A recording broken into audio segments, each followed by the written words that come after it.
Welcome to the Landscape Ontario podcast. I'm your host, Karina Sinclair. Today, we're taking you behind the scenes of something pretty exciting here at Landscape Ontario, the new training facility and the thinking that shaped the landscape around it. My guest is Haig Seferian, Principal Landscape Architect at Seferian Design Group and the designer behind the landscape updates for this new space. In this episode, we take a sneak peek at some of the interior design elements before stepping outside to explore the new exterior features, from how the site functions as a learning environment to how it reflects the values of our industry. If you're curious about how Landscape Ontario is taking strides to build a world-class training facility and how it can support you in your career in the green trades, you're going to enjoy this conversation. I'd also like to point out that this project is funded in part by the Government of Ontario. The Government of Ontario and its agencies are in no way bound by any recommendations contained in this episode. If you're listening to the audio version of this podcast, you might like to check out the video version on YouTube to see the visuals Haig shares of the landscape plans. Okay, let's dive in.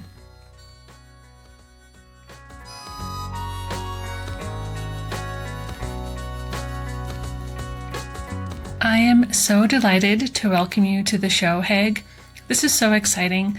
I know that you are super busy creating all of your award-winning designs and international projects, but here you are today on the Landscape Ontario podcast to talk about the new design of the Landscape Ontario training facility, which is underway right now. It's still in the beginning stages. A lot of demolition has happened, but you're the key designer on the landscape around the facility, and you're also part of the committee that's been informing what the inside of the training facility is going to look like. So welcome to the show, and let's talk more about your involvement with this project. Thank you so much, Green. It's a pleasure to be here. I look forward to this segment because we're going to provide a lot of information to your viewership. And I would tell everyone who's watching and listening to you that your reach goes far beyond this one episode, and they should look into the rest of the series that you've put together. Very, very well done. Thanks so much. We certainly had an interview with Joe Salemi a couple of months ago about the project getting started and the impetus behind it. And here we are a little further down the road in the stages of progress. A project like this doesn't just happen. It takes a lot of planning, a lot of input from the industry. What was it like to be part of the committee to decide what the interior of the training facility was going to look like and how to make sure it would be relevant and useful for the people in the industry? Yeah, I can honestly say it looks much simpler than it actually is. It may seem this has just kind of appeared, but this has been underway for decades. We've gone through a number of different master plans before we finally reached this one here today. A lot of time and effort has gone into this. I'm more of a spokesperson really for the industry at this point, the liaison between, the industry and the consultants working on the project. We're listening to our members, listening to the descriptions of what we need in order to grow and become this kind of world-class facility, which is our ultimate goal, and we're well on our way to get there. But it was taking all of the information that we've gathered. Yesterday we just had our AGM. It was our 53rd year. Hard to believe it's been that long. But taking 53 years, and I'll say plus, because there were many years prior to that too, taking all that information, all those goals and dreams, and now trying to encapsulate that into one overall master plan for interior and exterior. And for us, for Landscape Ontario, what it involved was, sadly, to say goodbye to the greenhouses that have been there right from the very beginning, but were in dire need of repair, saying goodbye to the coverall that we've used for storage, and building a well-needed facility with labs where we can train more people. We're looking at constructing, it's about 24,000 square feet of additional building. It's a state-of-the-art training facility in Milton. When we say world class, like people look to Milton right now and what we're doing. It's designed to basically upskill the industry professionals. For our existing members, it's there to attract new clients, foster innovation and synergy between members. It's under construction. We're set to open next year, 2027, and it will be a central hub for hands-on, off-season education. We're going to focus on sustainability and, of course, industry excellence. So I said a mouthful there, but there's a lot going on inside and outside. And I'll add to that, Karina, we did take into consideration the desires of all of our LO sector groups. And I'm going to mention them because each one is equally as important. Garden center, grounds management, growers, hardscape, lighting, irrigation, contractors, designers, snow and ice, turf management as well. All of these groups were consulted in order to get to this final design that we're at right now. And I call it a final design, but obviously it's still fluid. Things are changing. We're dealing with different ministries. We're dealing with different approval agencies. It's amazing. We can probably build this entire project in less time than it takes to design it and get approvals. Isn't that always the way? But the better you know, the better you plan. Yes. The better you plan, the better the execution. Yes. So that's really great that you've consulted with all those different sectors.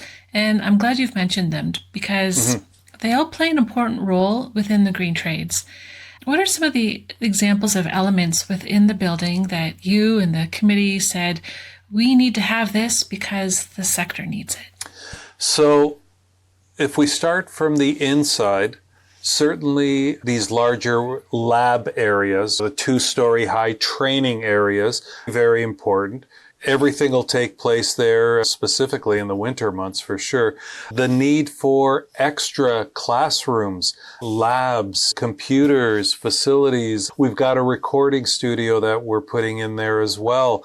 There's a gym and change rooms for, people are there a long time. When you're working in dust and dirt, we need those facilities as well. So it truly is an extension of the current edition that we have, which is 5 years old now, 5+ years old.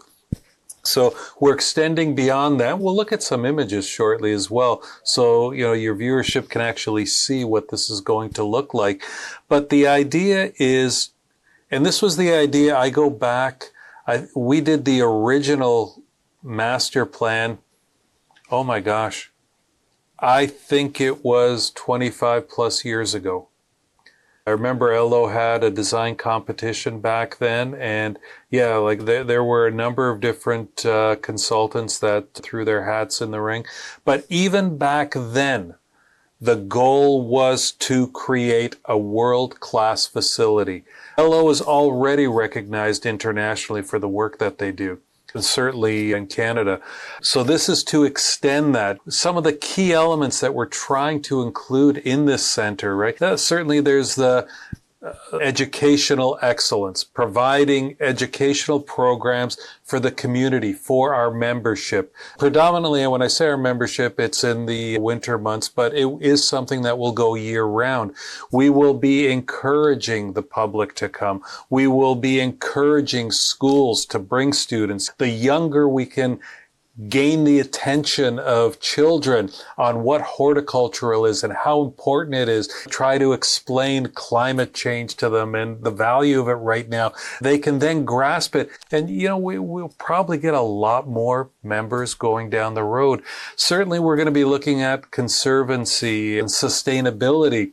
In the exterior design, we're addressing biodiversity. We're looking at endangered species and maintaining sustainable horticultural practices and teaching people this as well. It's wonderful that we know it, but the word needs to get out so that everyone appreciates it. Throughout the inside and exterior of the building, we're going to be exemplifying phenomenal design I'll say architectural and landscape architectural. We'll be displaying that so people can see. And of course, we'll be involving community engagement. This venue that we're creating is certainly for the membership, but it's for the community as well. So many people will be able to use it, which I think is important because it'll involve more than just the horticulture industry. Well, and given its location in Milton, it's right close to the 401 highway, which is the main thoroughfare from Toronto to the Waterloo area, the technology corridor. So it's well placed and central to a lot of the different chapter groups within Landscape Ontario. It's easy to get to. And I think it's really great that this is going to have a space to engage the community outside of the industry, because we're all in this position of encouraging this love and respect for the environment. And when you care about something, you do more to protect it. Oh, absolutely. You know, some of the projects we've worked on in the past, they work best, I'm talking about community projects, when you engage the community. You work with them, not for them. Right? You educate them as to the importance of what we're doing, and of course follow-up maintenance as well. It only looks as good, you know, if people take care of it. And I know we've succeeded when the community takes ownership of that property, whether it's a small park, a large park, but they actually get angry when they see people. You've created a real gem, and that's part of our goal here, where everyone will take care of this site. It sounds like such an exciting place to be, and we're going to get to them soon, but some of the images I've seen of the outside look very peaceful and serene. Mm-hmm. But before we show those, I just want to bring up a couple of images from the inside, and you can tell us a little bit more about those. Sure. So this is one of the two labs, the work areas that are covered. And see, they're 2 stories high. So the intent is that we can get equipment, dump trucks in and out of here as well. So even in the winter months when we're doing training, the students that are there, or the employees from companies that are there advancing their skills, still get that experience that it's an exterior installation, even though it's being done inside. So we've got these 2 very large facilities that'll help facilitate that. You can fit a good amount of people in that space too, while still allowing for safe practices around equipment, around that moving machinery, vehicles coming in. Part of what, when we're in the planning stages for this, Karina, is trying to not only figure out what our current needs are, but what our future needs will be. Hence, you see some very big spaces, and that's why, because we anticipate people coming in to take courses and workshops in a much larger degree once the facility is there. That's exciting to be able to accommodate those future dreams. And in this image that we see here, we've got some hardscape, some cement work, some paver laying, operation, education opportunities, people learning maybe how to maintain their skid steers, and all those different range of skills needed. And we also have this other space, and this one. Yeah, you can see, you can see him climbing up there. You know, there's all the sector groups that I mentioned, and certainly in this one here, we're looking at some arboriculture training. Yeah, there'll be a lot of training going on year-round in these areas. Certainly all the sector groups that I mentioned, but just a quick review. We're going to see stonemasons cutting and chipping and building. We're going to see arboriculture being taught, how to handle small equipment, large equipment. We're going to see planting techniques taking place. Irrigation, lighting will be taught here as well. So it's not only lectures that they'll have upstairs in the labs, but then they'll have hands-on experience in these facilities. So much potential. And there's one other that I thought was kind of interesting spot.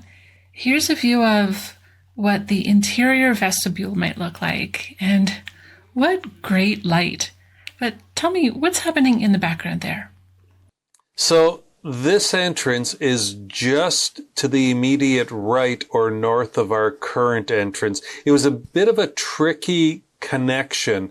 This is where the new construction, the new building meets the current building.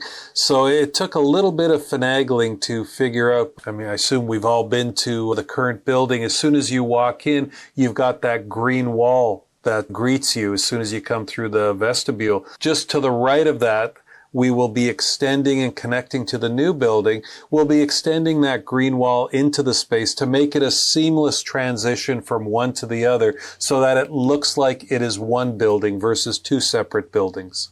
Yeah, that's going to have such an impact, not only on the mood when you walk in, but the air quality as well. And, just to have that immediate impact that this is the place for people who work in the green trades. And look at the glazing there. There's going to be so much light coming into the building, and we see this throughout the building as well. It'll be wonderful for the people working there and for the people coming in visiting for an hour, a day, a week, a workshop, whatever it is. You mentioned earlier that there would be like a gym and change rooms. So I guess for people coming in, working in some of those dusty classes, working with sand or wood chips and all kinds of things, to be actually able to clean up before they leave. That's something we don't currently have in our facility. So that's a nice feature.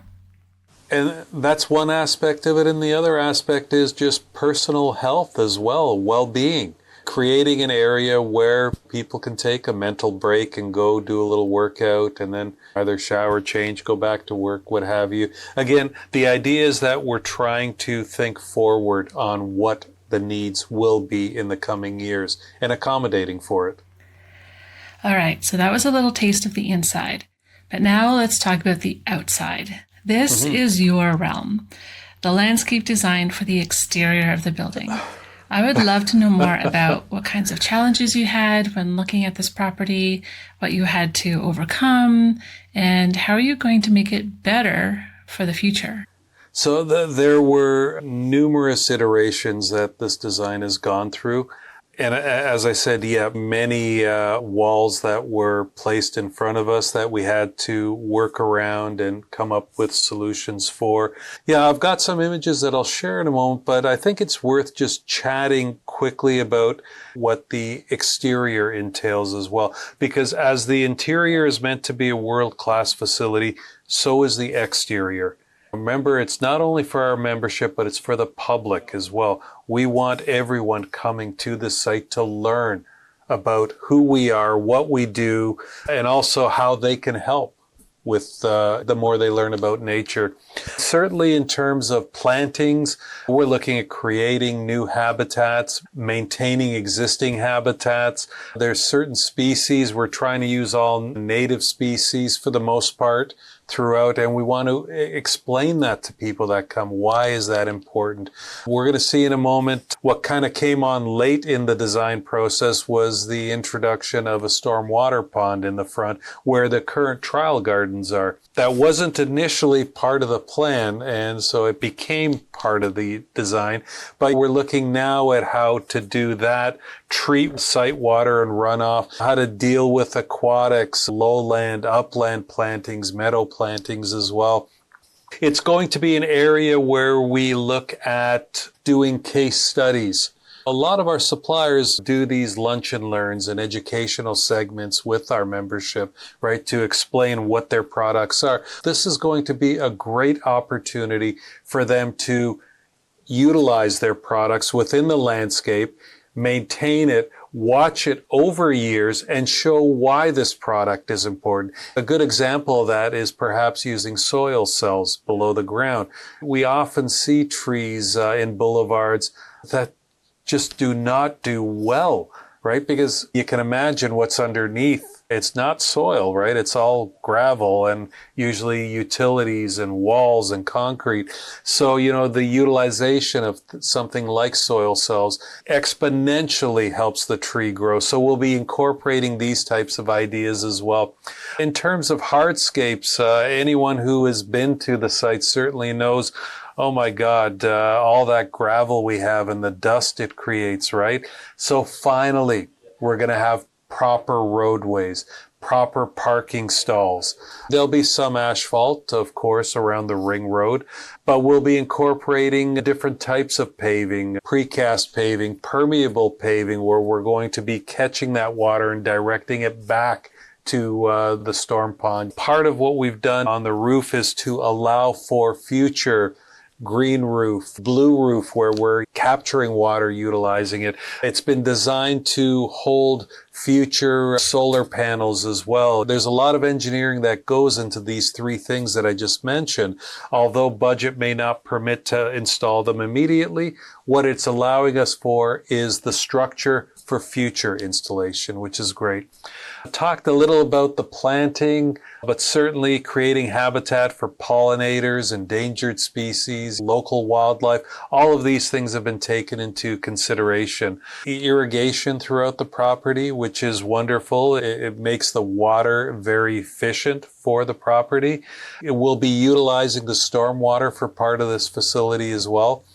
So I know I've just given you a mouthful here. Maybe we should look at some pictures. I know when I started hearing about this project and heard that the stormwater catchment pond that we already had on the property didn't actually belong to Landscape Ontario. It belongs to a neighboring business. It's on the backside of their property. And then that meant having to rejig this pond, trying to figure out where it was going to go to serve LO. Yeah.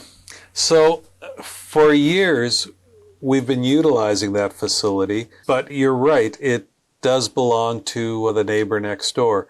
It involved, yes, spending a little more money. And what I'm going to show you, it's now actually creating a wonderful feature for LO out front. Between LO building and the 401, I think we're looking at 500,000 cars a day going back and forth there. So what an opportunity to showcase what we do. So I thought it would be worthy of actually showing a winter scene, which is what we're experiencing right now. But there's our existing building. The top of it, you can see where the addition is going to be with the higher roof line. And in the foreground, the beginnings of that stormwater pond. So I'll walk through some of these, but here is an axo of the entire site. So this is our goal, Karina. This is what we're looking at doing. We've got the existing building, the proposed structure that we're looking at putting in. We're looking at formalizing the parking. And you can see to the left where the trial gardens are currently, which will disappear shortly, that's the stormwater pond. And that's this spring. That's going to go in the ground. That's one of the first things that has to happen. So we can see we're utilizing pretty much every square footage that we can. In the foreground of this shot, you'll see some landscape that's all existing. Sadly, that is all floodplain. We can't do a whole lot there. We can do some boardwalk work and education of the importance of floodplain, and that'll come down the road. But the focus is really on the site's central and the road surrounding it. So you're talking about that section behind the ginkgo building where there were some pollinator trials and... We've got the school there and basically the area just behind the school to the bottom of the screen. All that is floodplain area. And actually, part of this parking lot is in floodplain as well. But there's what people will see from the 401 and the entrance. On the background, along the left, we're looking at doing a mass planting there where that stormwater pond is that we were just discussing. And the warehousing in behind it, we're trying to screen that off. And looking back the other way, you can see the entrance into the property and you get a bigger picture of that stormwater pond. There is a walkway that will go around it. We'll have some seating throughout the plantings as well, which I think will be very nice. And then you can see in the back horizon where the current school is and the parking lot, that'll get formalized. This is a big space. It is. It used to be much bigger before we sold off part of the property to help facilitate the construction of what we have now. But yeah, it is a big site. There's a lot of work to be done. This is a good image where we can see the existing building and the new building that's going to come in. And you can see right here, the main entrance, we've got a small green roof that we'll look at putting in. But as I said, the new addition is designed to house water, plants, solar, etc. So, a great learning opportunity for the future as we add those things in. Absolutely. And there's a view from north to south with the 401 in the far background. You can see how the parking is formalized now. The planting islands that you see, we'll be looking at doing bioswales in there. The parking stalls themselves, we're currently looking at doing as permeable to capture rainwater. So the roadway part will be quite classic asphalt, and then... And that's really a budgetary thing. It would be wonderful to do it in some type of stone, but it is one large area. And we're still going to have heavy equipment driving around. We'll have a ring road going around the entire property. Of course, we'll be introducing exterior lighting, irrigation as well. And here's our existing entrance, upscale to what it will become with some seating, bike racks, the whole front entrance, and you can see that connection to the new building. And that one image that you were showing is right here, that glass entrance. We're actually formalizing our accessibility parking areas. They're just whoever gets there first right now. There's another view of it. What an improvement. Anyone who's walked across that muddy parking lot will appreciate not having to drag all that mud into the offices again. Mud when it's wet, dust when it's dry. Yeah, absolutely. And keep in mind, we've used the term already, world-class facility. Does this not scream that phrase? Oh, and the signage. Oh, look at this. What a wonderful space. We'll have a little seating area that's got a partial cover on top that'll create some wonderful shadow lines, architectural lines down below.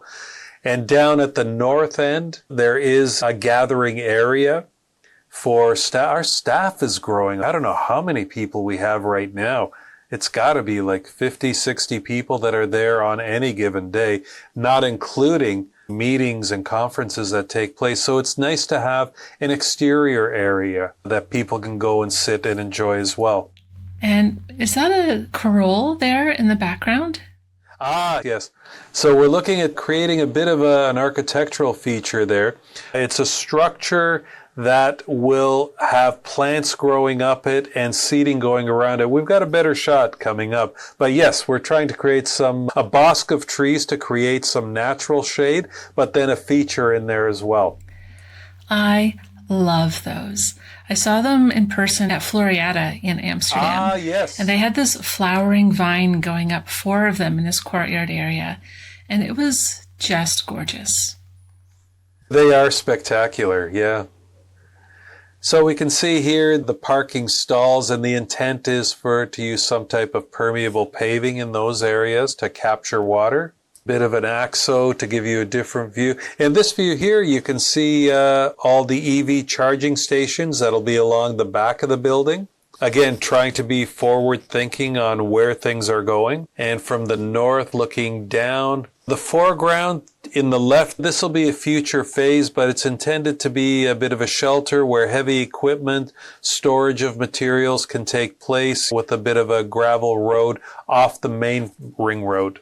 So again, trying to utilize every square footage that we have here. Although we say it's a big site, 25, 26 acres, it disappears real quick when you start designing. No, I believe it. But I mean, right now it's pretty much just open turf at the back, or it was before demo began. And so to put something that's useful and creates utility is really smart. No, absolutely. And I guess that's really all the images that we have for now. Now, if we can just circle back to the trial gardens. Yes. That has always been one of my favorite parts of the Landscape Ontario facilities. When I joined the organization a couple of years ago, as someone who does a lot of photography, and I shot a lot of videos out there with Roger Shantz, the trial garden manager, when I heard that the trial garden, as it is, was going, it broke my heart a little bit. And now what's coming is gorgeous and absolutely beautiful. But does this change anything with the relationship that we had with the University of Guelph and being able to trial plants at our property? So the relationship doesn't change. It's as strong as it ever has been. and that will continue. As to the location of a new trial gardens, it will have to get redesigned, relocated, and that is still in the works right now. As I said earlier, that stormwater pond was never in the picture. It came on late from approval agencies, so there was no other place to put it. It really is like the lowest part of the site as well. Anyway, there's a very large argument of why it has to be in that location. But we respect the relationship we have with Guelph and want that to continue. So I think you may see some of the trial gardens being worked into the planting areas surrounding the stormwater pond. It might be a bit of a hybrid planting that takes place there. But ultimately, I think there will be another designated area for that to take place. But for this summer, nothing will happen just because it's going to be all construction. But we'll work together with them. Actually, it sounds like there might be potential to trial things in different growing conditions, right? Like alongside the pond, your soil is more damp. You've got different sun exposure. Previously, we basically had a flat area that had the same sun exposure all day long. So the variety gives us more options to put those different plants through their paces. Remember what I said earlier. Part of the intent of creating this facility is to allow for case studies where we can see what works and what doesn't work as well. They're both equally important. So what you say brings up a wonderful point. Yeah, it may not all be in one large area, it may be broken up, but it creates new habitats that we can experiment with to see how plants do, what does well, what doesn't do as well. It's all learning curve. And there may be people who have a long experience with LO and know that there is a resident snapping turtle who lives on the property. Many of us have seen her walking around. I'm guessing that this could be a really happy spot for her to reside in. I think you couldn't ask for a better habitat for a snapping turtle. Yeah, and I think it's going to actually increase habitat and wildlife based on the images that you saw. It will invite it'll create new habitat for these individuals and wildlife. I can't wait to hear more about how pollinators and birds embrace this new spot and create a positive change within the Milton community as well. Is there anything you'd like to say about what happens next? What might get completed over the summer? The stormwater pond tender is currently out right now. The intent is to have that built as soon as the weather breaks in the spring.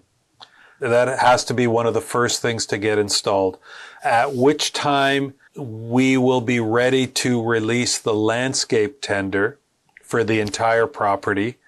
And by the time building construction comes out of the ground and gets closed in, we're hoping that landscape construction can begin in the fall.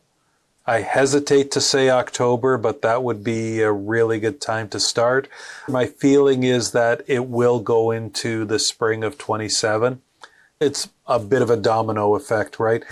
People in front of you need to get their work done before you can come in. We can't have too many trades on the site at one time. We're going to be digging it up. So 2026 is a year of construction for LO. And I suspect the spring of 2027 will be wrapping things up. But through e-blasts and the communications at Landscape Ontario, the membership will be kept abreast of where we are, what we're doing. We want everyone to be involved in some way, shape, or form. And perhaps we can do another one of these podcasts later on in the year. We can give an update on where we are and show some images for those who are unable to come to the site. We can let them know what's happening. See, I'm inviting myself back to your show. By all means. You've been a delightful guest. I think that, again, this will be exciting not just for Ontarians, but other Canadians who are entering the trades or developing their skills within the trades. And they want to go someplace that has that precision training that's really laid out in a way that facilitates great learning, take those skills back to their communities across Canada. Thank you so much for all of these updates and for that sneak peek of what our own members can expect in the future. It does look really exciting, and I want to encourage people to continue listening to the podcast, continue to look at the Landscape Ontario website and the communications we're sending out about this project. If anyone has any questions, what's the best way for them to ask?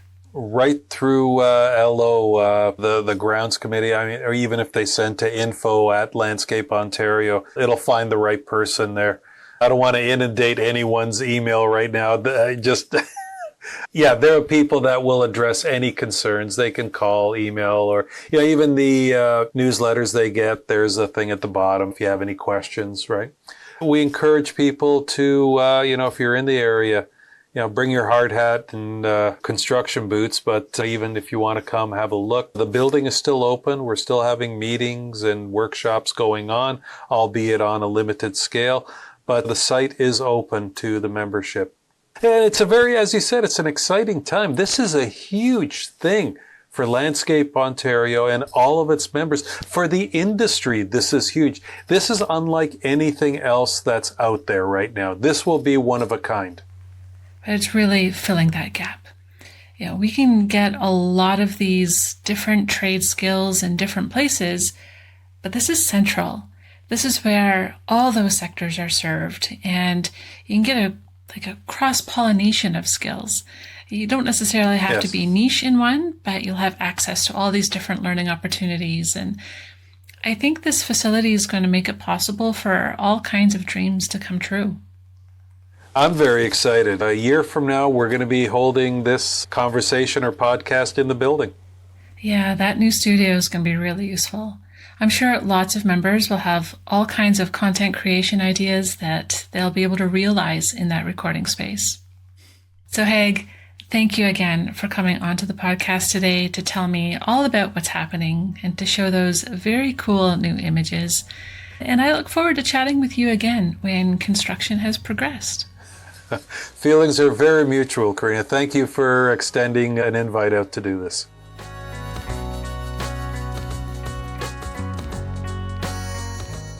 That brings us to the end of today's episode of the Landscape Ontario podcast.